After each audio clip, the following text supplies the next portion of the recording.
বাঁচাও! আমার শরীরটা নীল হয়ে আসতো সাপ হয়ে যাইতেছে। আমি মইরা গেলাম গো আব্বা। কার এত বড় কলিজা? আমার পোলার এই অবস্থা কে করলো? শয়তান, তুই যেই হস তোরে আমি জ্যান্ত চিবাইয়া খামু। ও কাকা, আমার পোলার শরীর তো বিষে নীল হয়ে যাইতাছে।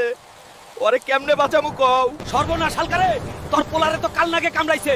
জলদি তার কঙ্কাল পাহাড়ের গুহায় যা। নাগের মাথার মণি আনলে তবেই তোর পোলা বাঁচবো। আমি আইসা পড়ছি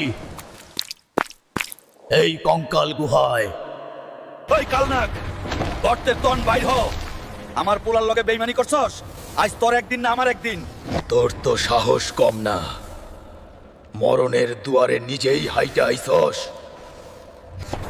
চুপচাপ ক, কেমনে আমার পোলা সুস্থ হইব, নাইলে টিপা তোর জান বাইর কইরা দিমু। আরে ছাইরা দে, দিতাছি। এই নে